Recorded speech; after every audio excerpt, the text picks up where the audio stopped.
All right, we're back, everybody. Welcome back to another episode of the Overcast podcast. I'm Corey. I'm Wes. And today we are absolutely honored to be joined by none other than Lucas Harwood.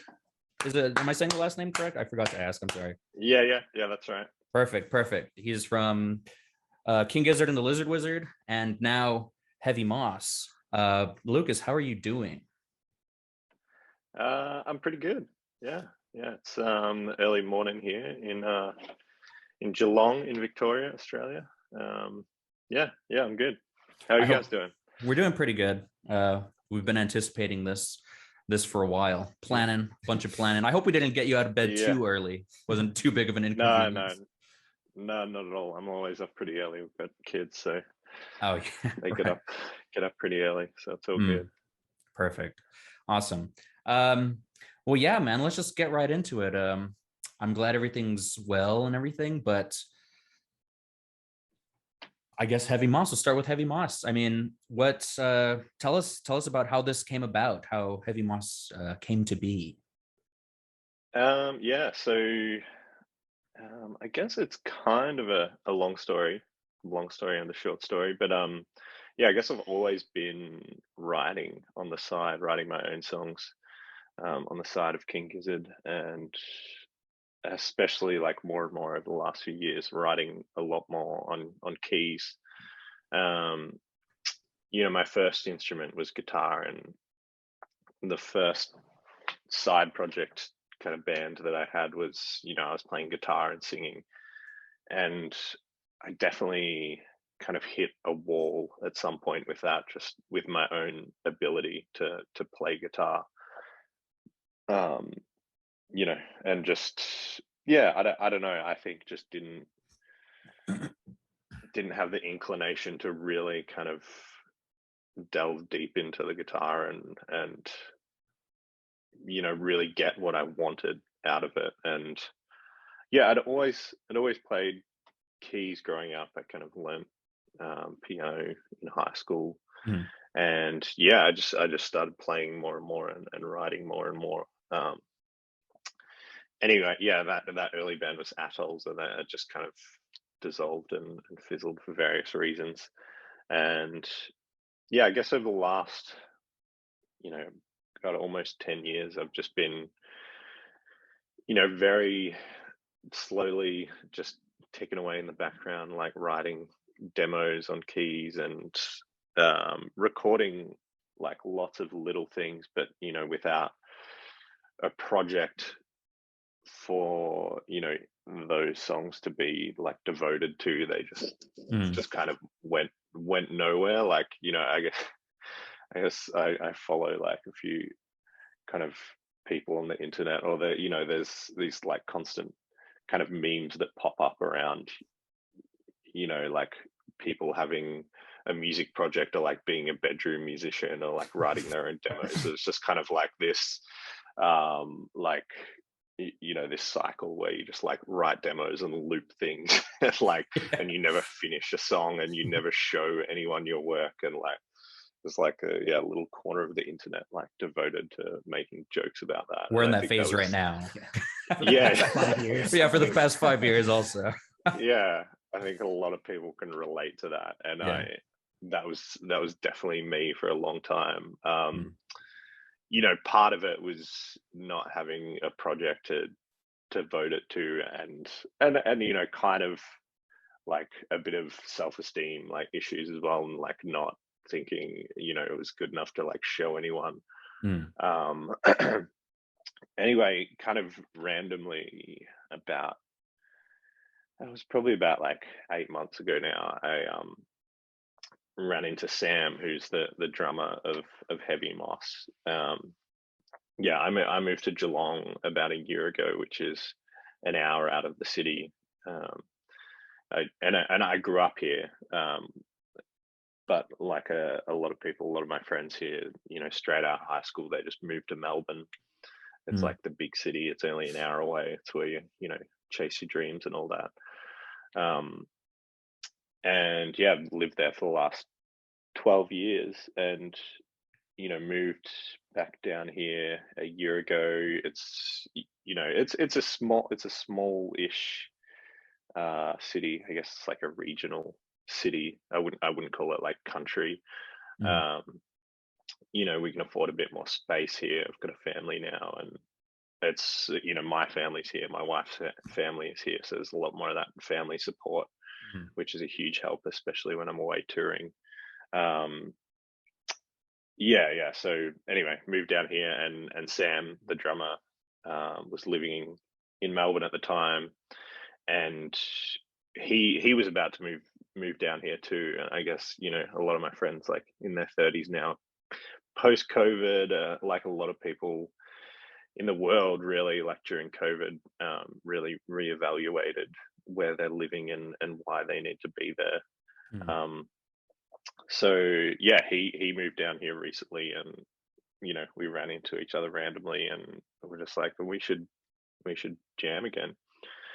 And we started doing that, and my like instant like instinct again, like kind of touching on the like self-esteem issues again, was we were jamming, and I was just playing guitar and was kind of just going through the old songs that we used to play with atolls. Mhm. And Sam was kind of like, oh, this feels a bit weird, like I don't know, like playing these old songs and stuff.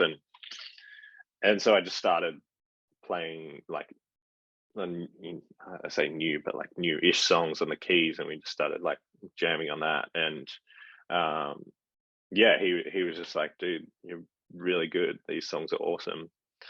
And yeah, that was just like, I don't know. It seems pretty innocuous, but that was pretty huge for me, just to like have someone like compliment like my keys playing and the songs I'd been writing. And Mhm. yeah, we just kind of decided, like, yeah, at that point I was like, oh, maybe I'll like play keys in this band, and that can be my thing. Mhm. um yeah, which I've just kind of committed to. And yeah, I guess initially I thought maybe be playing a bit of keys and like mainly guitar. um yeah, but then we just, yeah, that first jam we just recorded like track drums to like, yeah, one of those songs, which isn't one of the ones that is out at the moment. It'll be the Mhm. next single we release. Um, but yeah, just kind of didn't look back. So yeah, it was just Sam and I for a while, and then his close friend who he works with, Kyle. I was like, I was kind of happy it was just like Sam and I for a while, Mhm. because I knew Sam well, and from the outset it was just a recording project. We don't have like any plans to play shows yet. So I was like, oh, we can just like chip away at this on our own, and do all the recordings, just the two of us. And Mhm. Sam kept pushing to have his friend Kyle join. And I was like a little bit apprehensive about just like having someone who I'd never met before, like join this new thing that I was like, not protective over, but yeah, I was just like a bit apprehensive about it in general. Mhm. Yeah. um but Sam kept pushing, and I was like, all right, yeah. It was like the push I needed in the end. And we had a jam with Kyle, and it just like clicked instantly. And yeah, he's a great guitarist, great singer, great songwriter. And yeah, I didn't expect it, but it's just been really, really collaborative. We've been doing his songs, my songs, and really contributing to each other's songs. And even Sam has been writing a bit as well, and definitely contributing, um, to the songs arrangement wise, and singing, and doing some keys and samples as well. Mhm. Um, yeah, so it's been really good in that way. It's just, yeah, I didn't expect it to be this like really collaborative thing, and it's been perfect to me to kind of, I'm steering the ship a little bit, but like everyone's like really contributing and like kind of spreading the load, um, Mhm.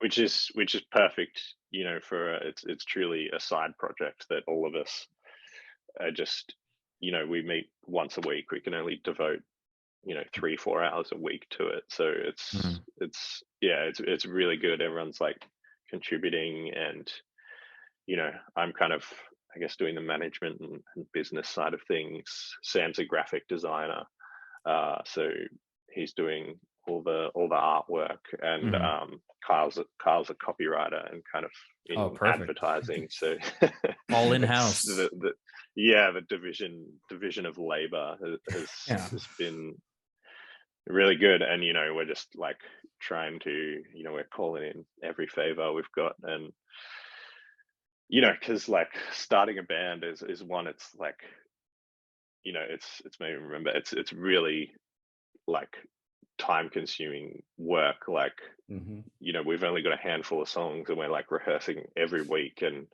you know, I think we'll play shows eventually, but I think we're Awesome. still a while off that, Mm. because yeah, it takes a while to like build up a small body of work. Yeah. um and yeah, so we're just, I mean, yeah, we're kind of like working on new recordings, and you know, the songs that we've released and already recorded concurrently, like working on those, and getting an arrangement together, um that works in the live sense, because you know, obviously recorded, we can't replicate exactly what we've recorded, because you know, there's lots of layers and lots of guitar layers and keys Mhm. layers and harmonies, and you know, samples and atmospherics, and you know, you kind of got to pick the most important parts, and work out, you know, how we're gonna play them live. I guess it's like reinterpreting, you know, Yeah.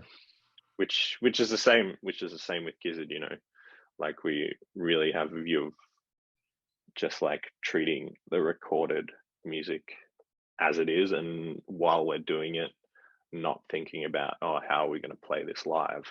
Mhm. You know, we get to that second, we like, yeah, we serve the song first, and then work out how we're going to play it live later. Yeah. Yeah, so that's kind of it at the moment. We're just like chipping away in the Mhm. background. Yeah, everyone else works full time, so we're just trying to put in as much time into it as we can. And we've just got a bassist recently as Oh, well.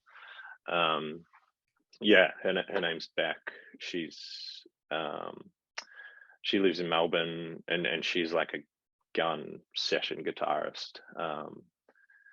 But she's joined on bass with us, which is awesome. Like she just plays with so many artists. So like, yeah, she's a session player who, you know, sometimes does gigs where she's never met or like rehearsed with the people she's about to play with, and Mhm.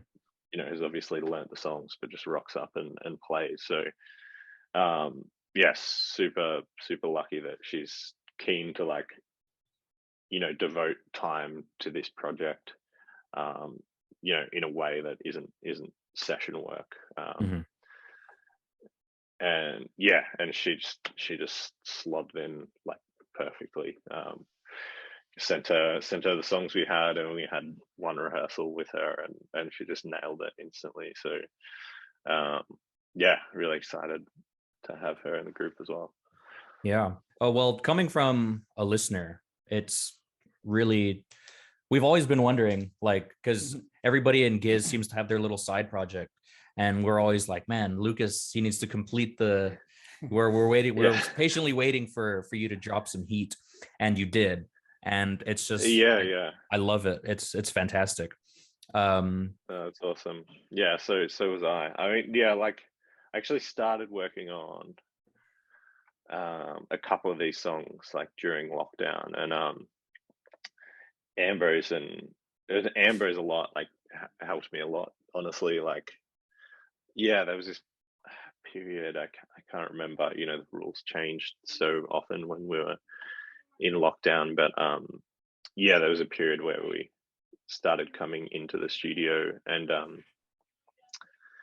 I was still living in Melbourne at the time, and I didn't have like room for a studio at home, so I was coming in a lot, and so was Ambrose, and yeah, he really helped me, like, just encouraged me and pushed me, and like helped Mhm.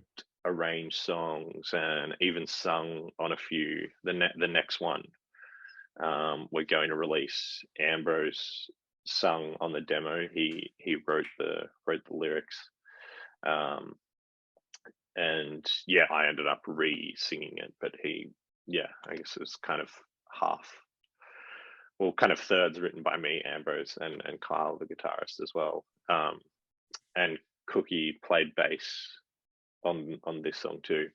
We um, ended up, the original recording was at like 120 BPM, and I ended up, Sam played drums on it, but the demo felt a bit slow, so I was pretty chuffed with myself that I was able to like warp the original elements, so like my original keys and Cookie's bass line. Um, I'm not like a tech production like wizard like some of the other guys are, but I was able to speed it up, Mm. the elements that we had recorded, and then record Sam's drums over it, and kind of mesh the demo with this new version. Mm. So yeah, so that's the next song coming out, which we're pretty excited about. We've still got to mix it. Stu's been very graciously giving his time to do all that, and I just, yeah, haven't had time to sit down with him to do this next one, because he's been Mm. kind of like, I've been shadowing him while he does that, and I've trying to be learning as much as I can myself. So again, with the view of being in house and fully self sufficient, hopefully I Yeah. can take over the helm of like, mixing as much as I can.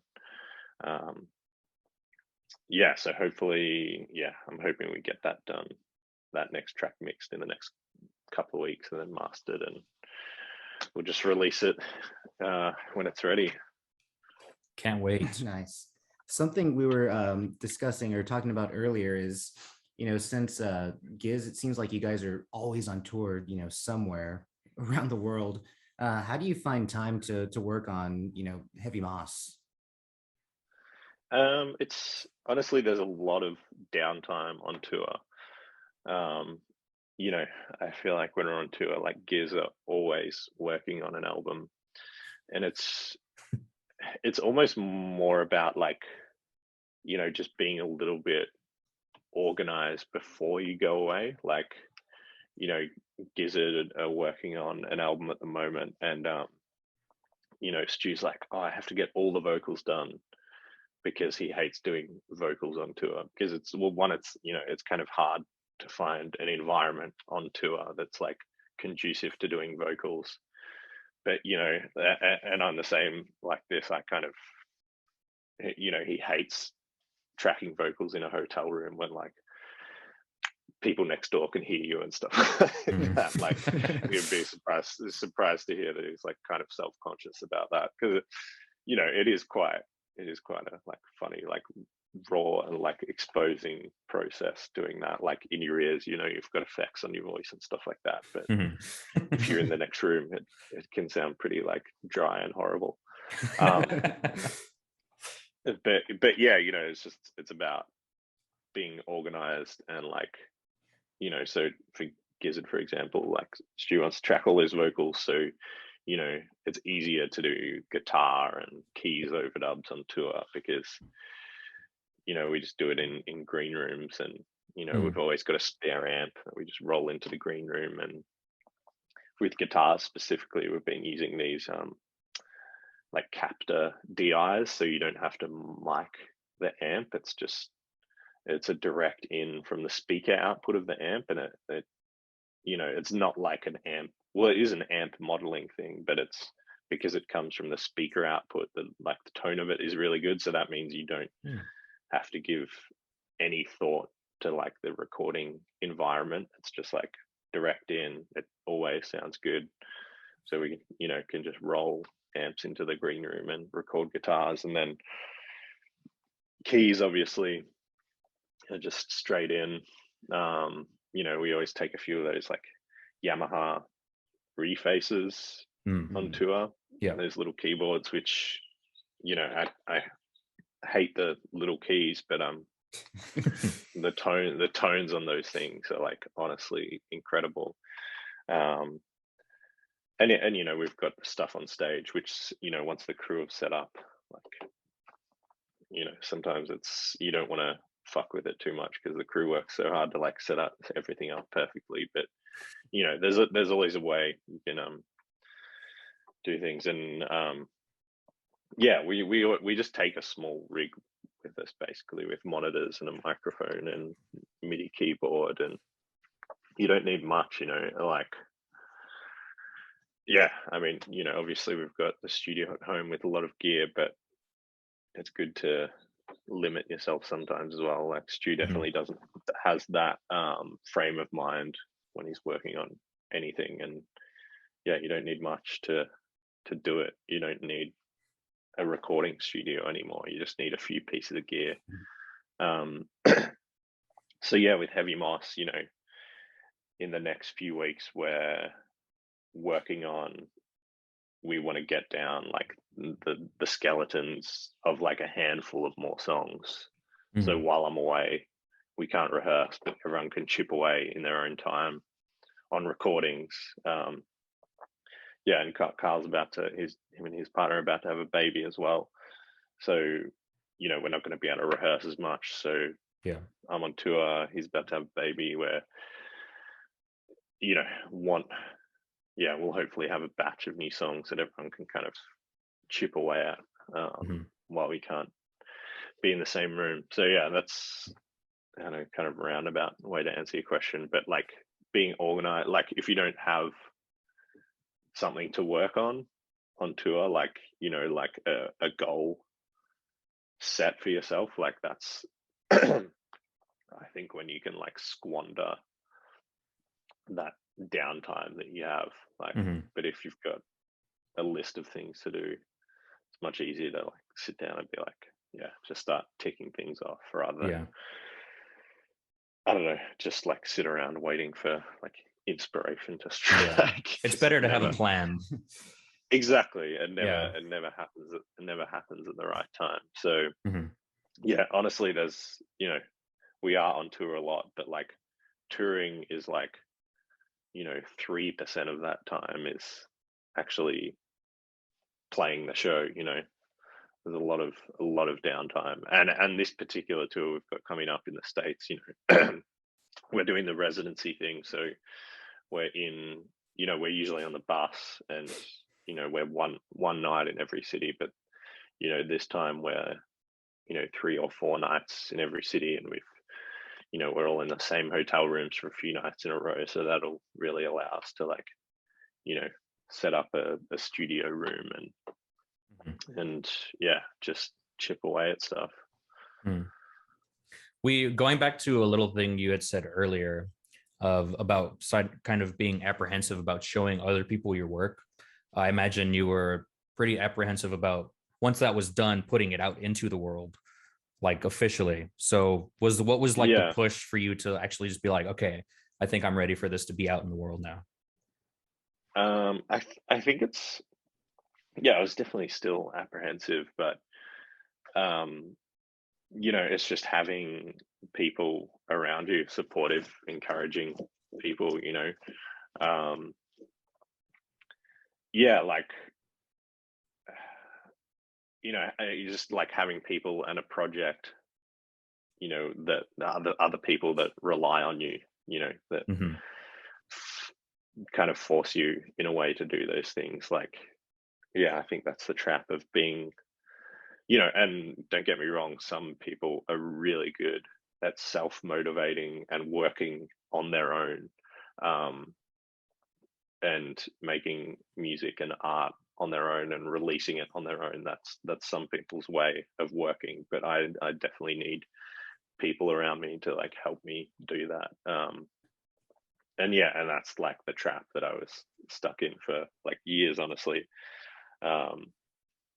Just believing that I could do this all on my own. but yeah, as soon as I let other people in, the wheels just started turning.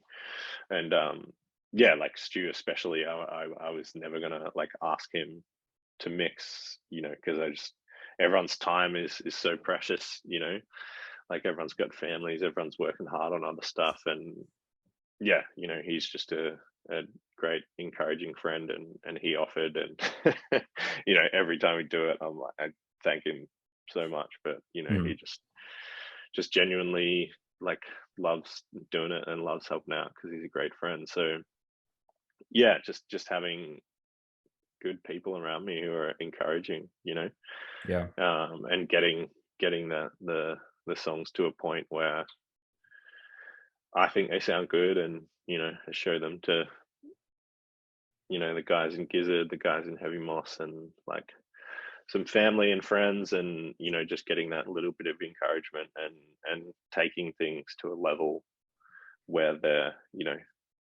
more polished than the demos that I've just been working on my own for the last few years. And yeah, and then having Joe Carra as well, who's mastered all the Gizzard records, master all these tracks.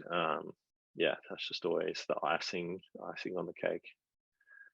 It's really good to hear that you have not only we talked about the in-house support from just the three of you guys in the band right now, but all your other friends like in Giz, and like everybody's chipping in to help. And that's always, surround yourself with like the best people for the job. It's great.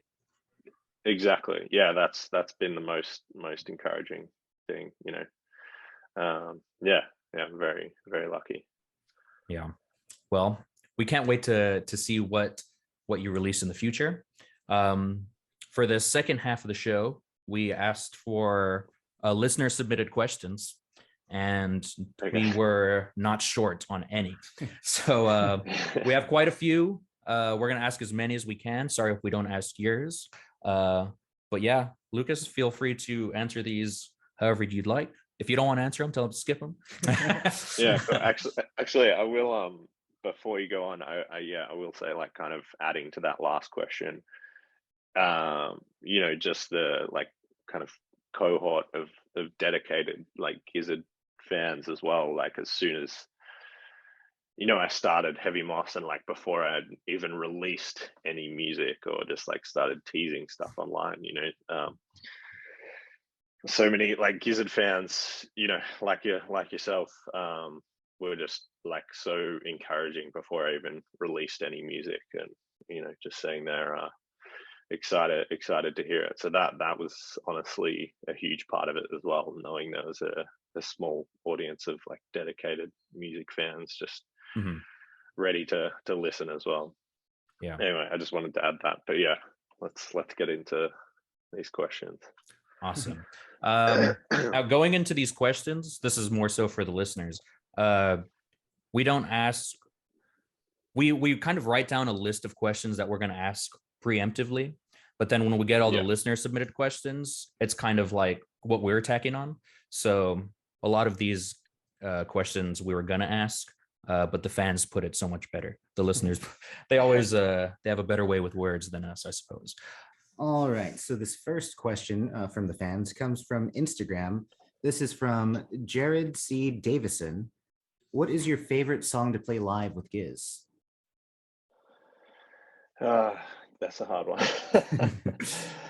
I think, I probably get asked this a lot, and I don't think I ever have the same answer, and I don't think I'm ever sure about the answer that I give. I'm gonna say maybe Iron Lung at the moment.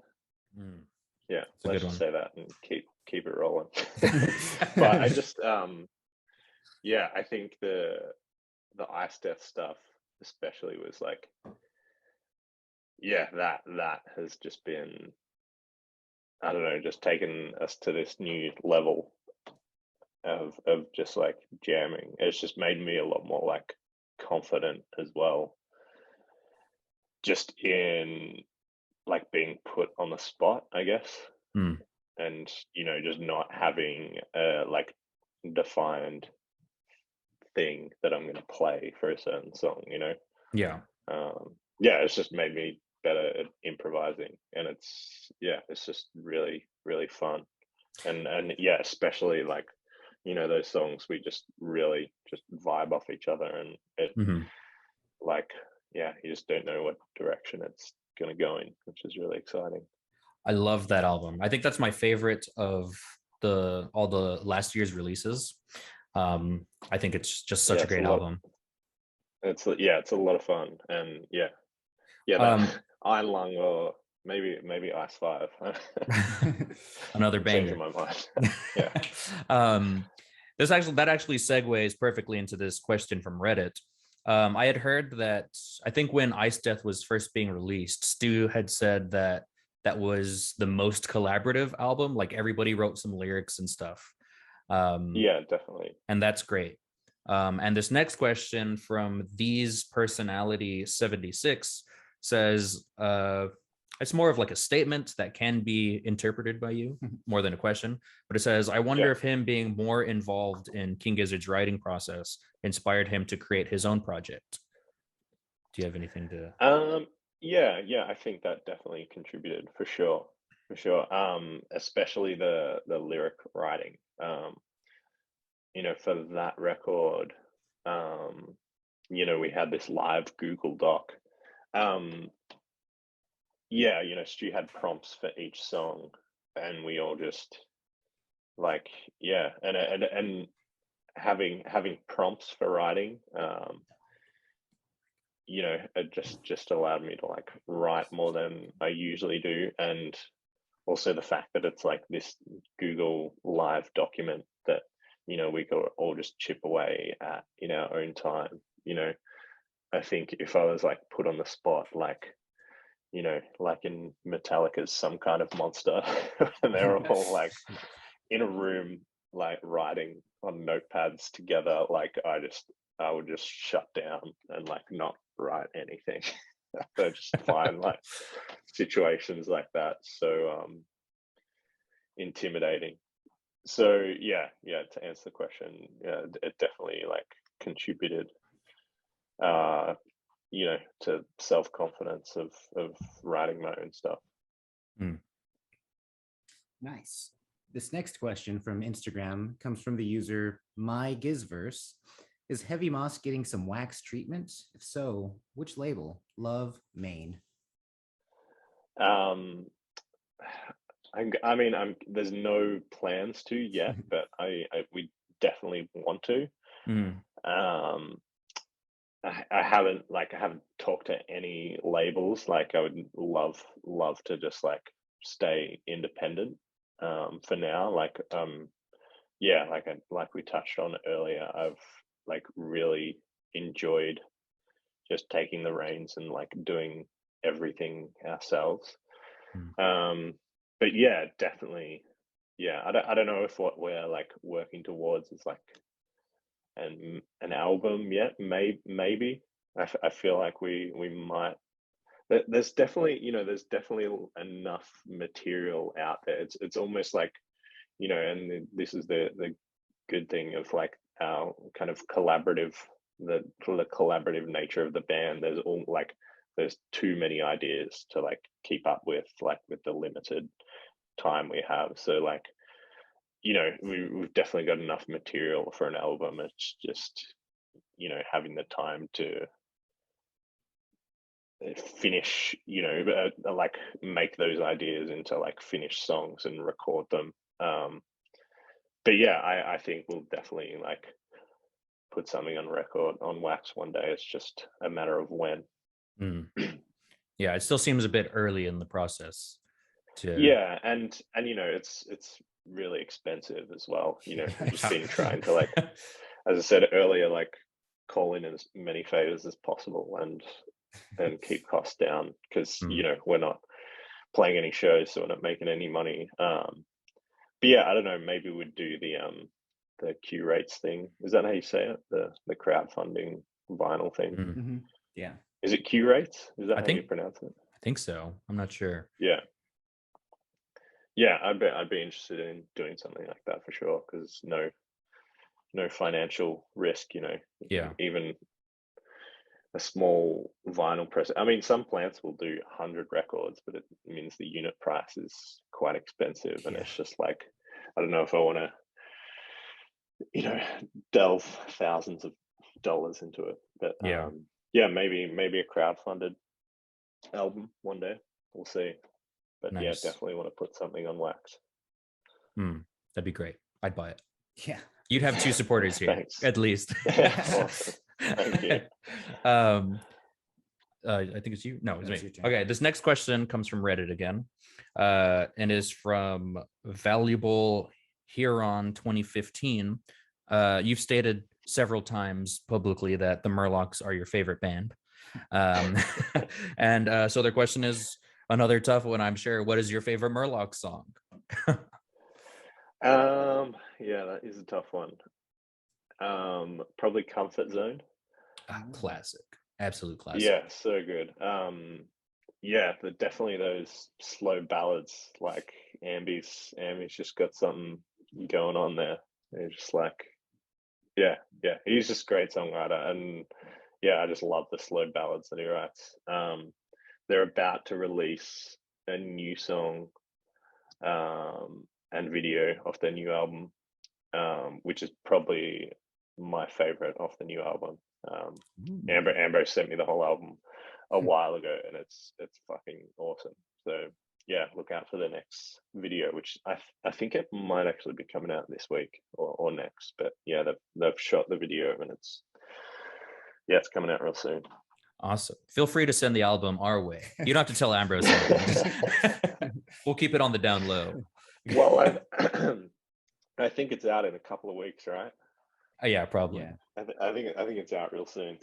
So all right, we'll just have to wait. Longer. Yeah. All right. Here's another one from Instagram from LRBP18. Who's an artist that we wouldn't expect you to be inspired by? It's kind of hard, I guess. I don't know. I think I've mentioned him in interviews before, but I guess David Berman, like Silver Jews, Purple Mountains. Maybe familiar with his work. Yeah. I guess I don't know. People might be. His guitarist was like still Steve Malcolmus from Pavement, so I guess there's kind of like a connection to like 90s indie rock there. But yeah, he's one of my favorite songwriters of all time. Yeah, released a handful of albums as Silver Jews, but then his last album was Purple Mountains, and then tragically passed away in 2018, I think. But yeah, his lyrics are just like, I don't know, they tread this line of being like hilarious but like poignant and profound at the same time. Yeah, he's one of my favorite writers. Yeah, I think I don't know, I guess that might be unexpected. I really like Wolfpack. I don't know if that's like unexpected. I feel like there's a bit of crossover there with like the ethos of Gizzard as well, even though the music is pretty different. But yeah, those dudes, like, they're just incredible players. Like I bought the like Joe Dart like bass course recently. I haven't gotten through it yet, but I don't know, that might be unexpected for people. I think like they're pretty different to us, but yeah, their music is incredible. I can't think of any others off the top of my head. Those are some good ones. We'll definitely have to check out the first one. And I think you were right on Wolfpack being, there's a crossover for sure. Yeah, because we've had several nights where we're hanging out with our friend Justin, who does the audio for this podcast, and we'll be playing Giz, and he'll be like, "Let me put on Wolfpack next." So there's definitely some some think- crossing over. Yeah, think he maybe also has maybe the- not too Joe Dart bass. maybe not too unexpected. Probably. Yeah. Yeah. But yeah, I'm trying to think of like really unexpected stuff. Like I don't know, like you know that Weekend song was like the biggest hit in the world like a few years ago. Is You it know, Blinded by the like, Lights? yeah, like Blinding Lights. It was released a while ago, but then it had another kind of round. It like got huge Oh. on TikTok again.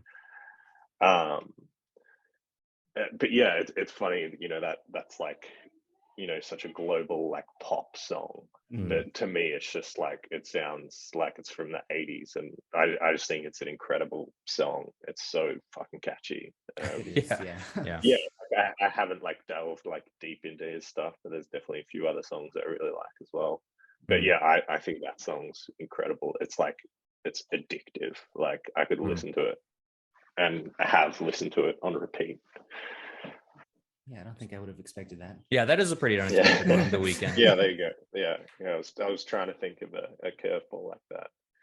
Possible future Giz and Weekend collab. Yeah. Okay. Future. This next one is from Reddit, and it's Rapid Dr. Bass, and they ask best / most memorable live show. Yeah, another hard one. I guess definitely like the Red Rocks shows last year. Mm-hmm. Ali Pali in London.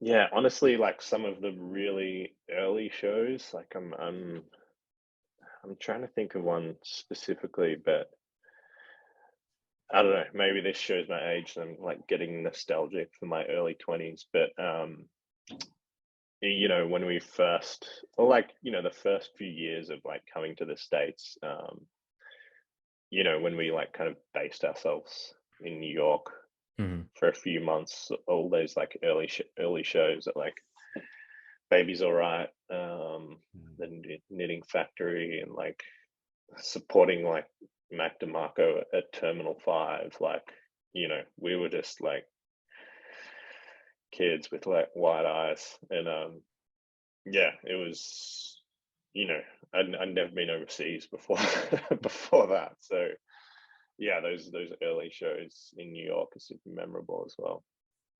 Awesome. But then just like, you know, random ones during that time, we were, you know, we kind of had this place upstate for a month, and I remember playing in Buffalo, like in a restaurant, and you know, I like, who knows like how we got that gig, but we were literally like playing in a restaurant, and we were like, fuck, we can't like play like loud, obnoxious like rock music while people are eating. And yeah, I think, you know, we were holed upstate, you know, writing and recording, and we recorded some of the Quarters stuff up there at the time. And I remember doing like Lonely Steel Sheet Flyer,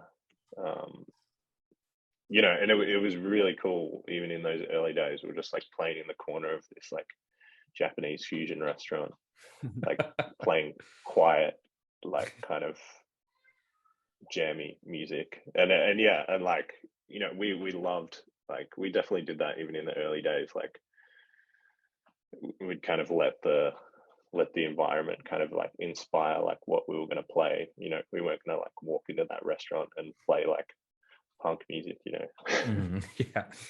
Yeah. But yeah, hope that answers the question. Yeah. This next one from Instagram again, username The Bitterest Boogie. Any chance of you singing on any Gizzard tracks? Maybe one day, I don't know. I mean, yeah, there were definitely like maybe a couple in the early days. I'd say it's doubtful, but I'm not gonna completely take it off the table. That would be great. Let me see. What else we got here? Here's one. It's from RLW02 on Reddit. They ask, what are your favorite albums of 2023 so far? I think this is going to expose me out. I feel like I don't like keep up with new music, but probably I definitely Unknown Mortal Orchestra's new album. I think that was released this year, right? Yeah. That might be like the only like new album I've listened to this year, but we've definitely like listened to it to death in this household. Yeah, one of the few like crossovers where my wife and my tastes intersect. So yeah, that we've been fans of like all the Giz guys, but my wife and I of Umo for a long time. Saw their first shows in Australia, and yeah, so pumped that they put out a double album, and yeah, we've just been smashing it. Yeah, it's been a long time coming for that one. Yeah, for sure. All right, this next question from Reddit too. This username is KGLW Irvana. They said, singer, guitarist, bassist, drummer, who is in your favorite all-time band, dead or alive? Oh, it's a hard one. Drummer. There's this Australian drummer.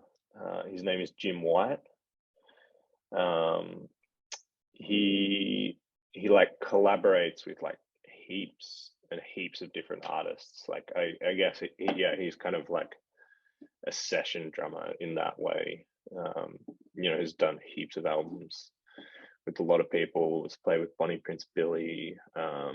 He's done a couple albums with this woman Nina Nastasia. He's played with Cat Power. I've like seen him play with Cat Power in Australia. But I guess in Australia,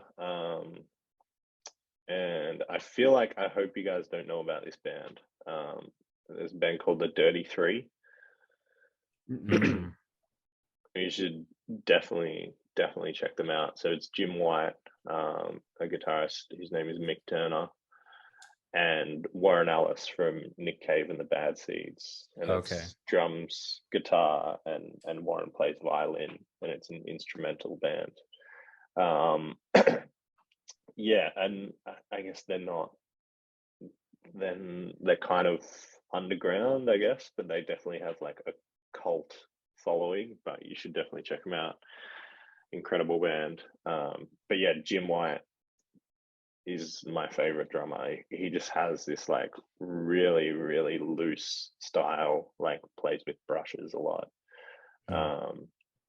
Yeah, I know like Cabs is a huge fan, but like his style couldn't be more different to Cabs. So definitely Jim White, bassist, probably Bernard Edwards, from Chic. And yeah, I couldn't imagine him and Jim White like playing in the same room, but I think that'd be interesting.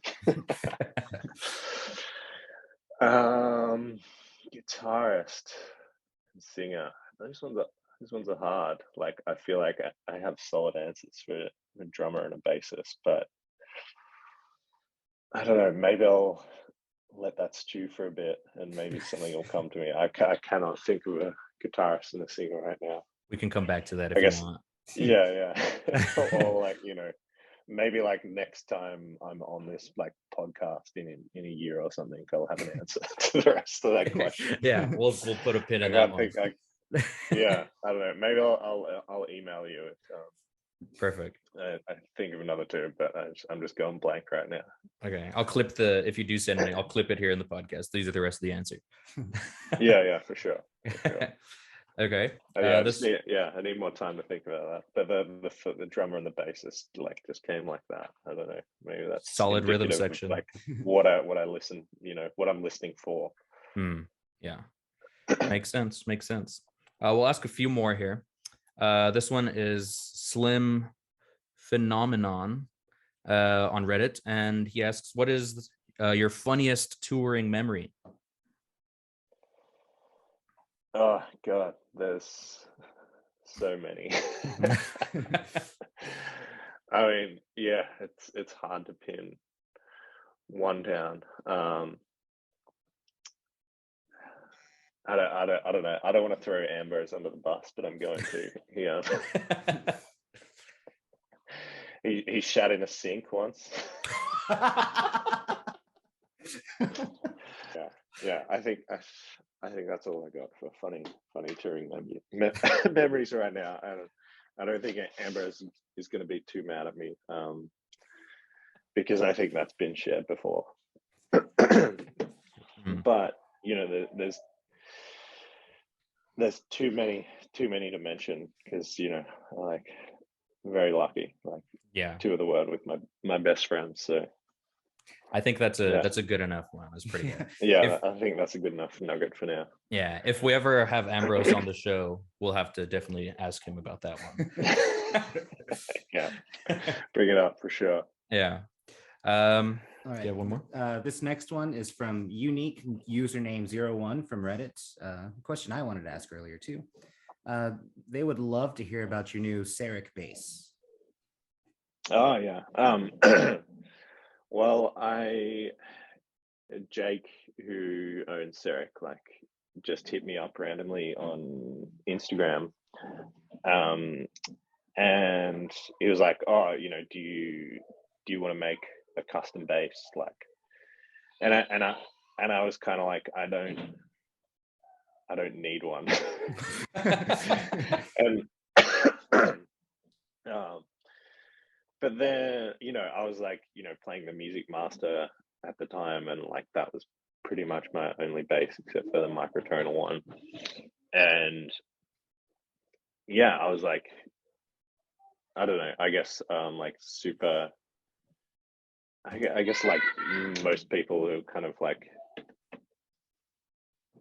in a touring band, they've played the same instrument for like literally the same instrument for years, and it's it's a big thing to kind of change that up.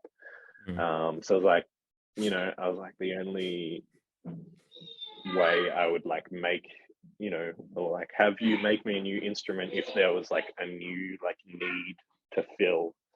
I was like, I've got a microtonal bass, I've got a fretless bass, and I've got like my main like 4-string short scale bass that I love. I was like, I was like super appreciative. I was like, thanks, man, but I really don't need one. And I'm not the one to just like buy gear for the sake of it.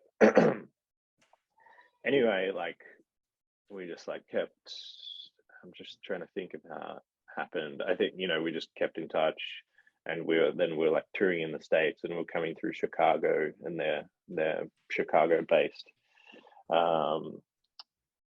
So he was like, "Oh, why don't I just? I've got this bass, 4-string short scale. Like, I think it's kind of similar to the Music Master."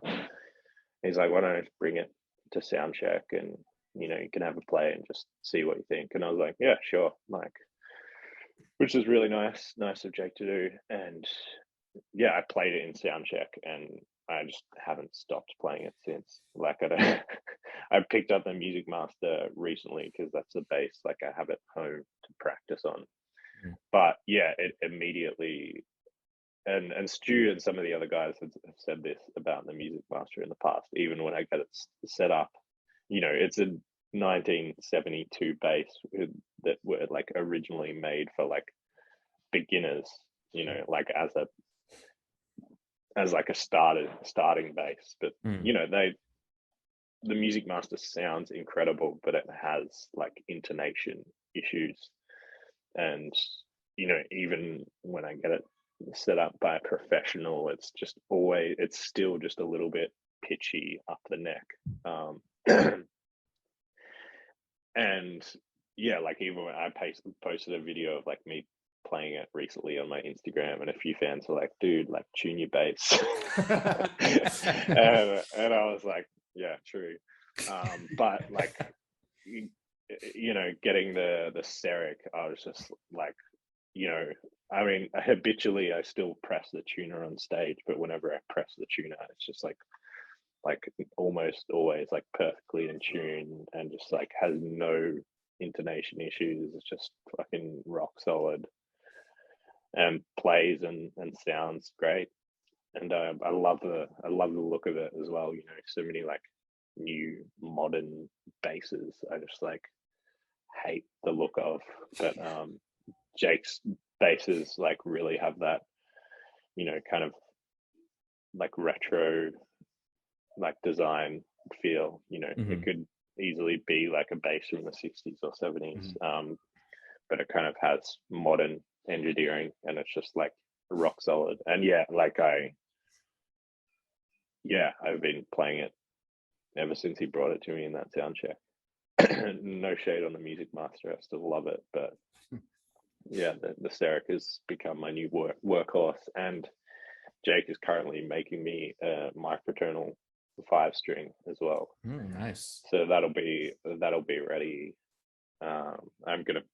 He's gonna come to the Chicago shows and give it to me then. So yeah, I'll have that kind of halfway through the next US tour.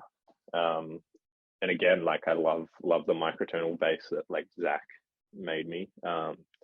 It's really fucking heavy though, and it's like doing damage to my back. So yeah, Jake is making me like Jake's basses are super light, and you know, I like the idea of having two basses that are really like matched tone wise. They're not exactly the same, because he doesn't make the Midwestern in a 5-string. It's a Midwestern 2 5-string with the microtonal frets.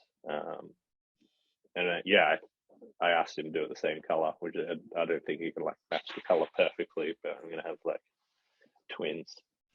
So I'm like super excited about that as well. Awesome. Well, we can't wait to hear it. It's a new era. Yeah, me too. All right. We can start to wrap this up. But we would probably get slammed in the comments and stuff if we didn't at least try to ask.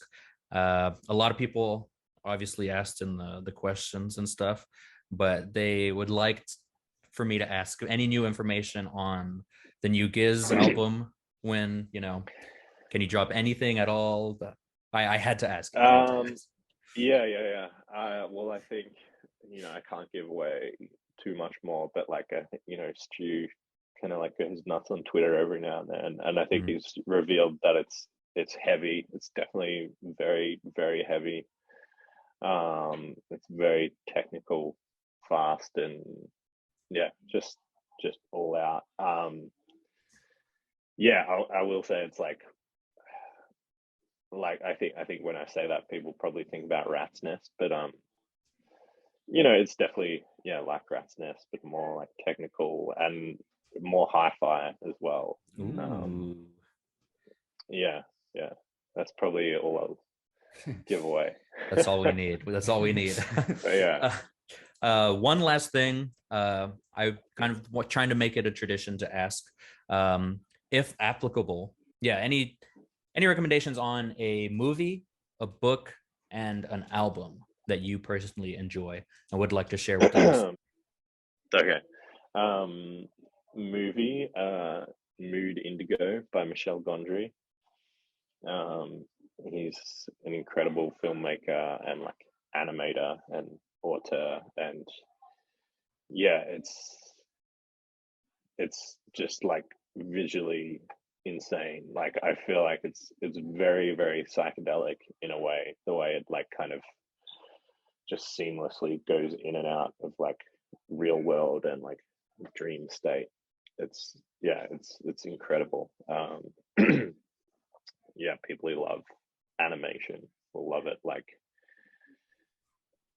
yeah, I love the way he like creates animation in a way that it's not incredibly polished, but it's like really creative. You know, he uses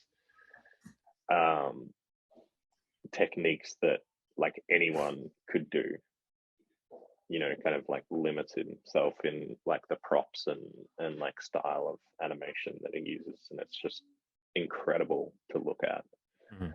and it's yeah, aside from like visually, it's just like a beautifully like written movie as well. um that was, yeah, my wife and I's first date. We like saw that movie together, so it's like Ah, very special to me in that way as well. um a book, there's an author called Graham Simerson. It's like the Rosie Project series. It's like three books.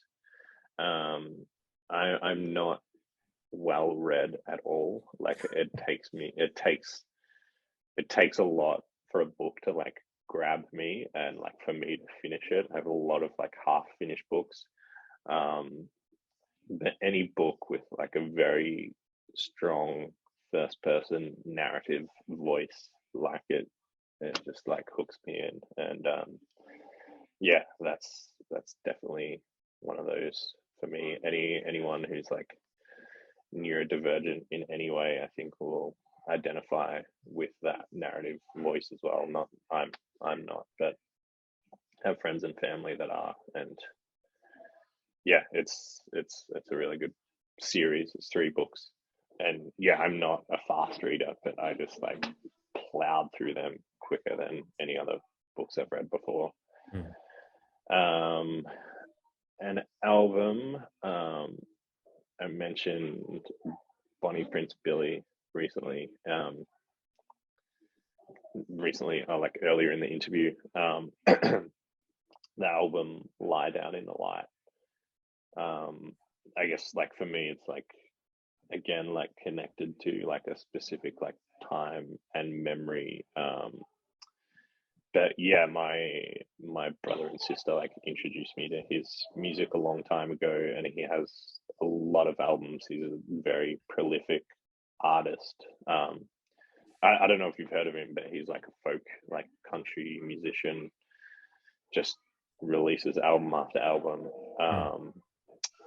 Kind of, his lyrics can be similar to like David Berman in a way. Like when artists like bring like humor into their writing, like I just love it. Like, songwriting can be so serious sometimes, and like, I definitely do that myself. But yeah, there's like this line, that some artists can tread, and Bonnie Prince Billy, Will Oldham is one of those people who just like, there's these lines that are just like what is he trying to say there? Like that's like you can just look at it from so many different angles. It's like Mm. that's insanely like fucking funny and weird, but like also like really profound at the same time. Mm. And it just like depends which way you're looking at it from. Mm. But yeah, the album "Lie Down in the Light," like I have my record collections downstairs, and we moved into this house, and there was like this record player built into the cabinetry. And I got it fixed, and it was working for a bit, but it's really old and it stopped working. Anyway, I have a record player upstairs in the office up here, and it's also kind of our like laundry, because we like hang our clothes in the window there.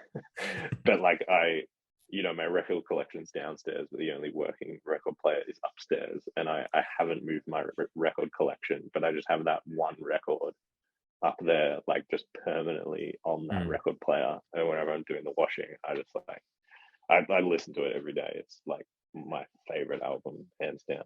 Like "Lie Down in the Light" by Bonnie Prince Billy. Awesome. Well, Yeah. those were great recommendations. We'll be sure to check them out. Um, we're running out of time here, but I I want to start something else, because me and Wesley always feud about this. All you have to say is one answer, Yeah. and or you can just say neither. I'm fine. So Lennon or McCartney? Oh, yeah. I think I'm a McCartney man. Damn it. Perfect. Yeah. That's all I needed to hear. That's all I I think needed. after watching Get Back, I think that just like tips the needle ever so slightly Mm. his way. I love, yeah, I mean, I love Wings. I love these like solo. I've definitely been diving a fair bit into his solo work as well. He's like first solo album, I think it's just self-titled. Yeah, McCartney. Yeah, he's, you know, I feel like he's the original bedroom musician. I mean, I'm sure there was like people doing similar things maybe before or around that time, but you know, it's like he just, you know, obviously had all that like recording experience with the Beatles, but I think he did that on a 4-track and like I've got 20 seconds, but you know, and he just bounced each track down as he finished it, and then he just added more. And yeah, like I don't know, he was doing that in the 70s. It's like amazing, crazy, like limiting himself when he had everything. You know, I think that's so cool. Awesome. Well, before we get cut off, I hope we don't. Thank you so much. It was an honor. And so it was. We were cut off from our interview with Lucas because me and Wesley are poor and don't want to pay for Zoom Premium. But regardless, he was a great guest and a pleasure to have on. That's all for now. Until the next episode.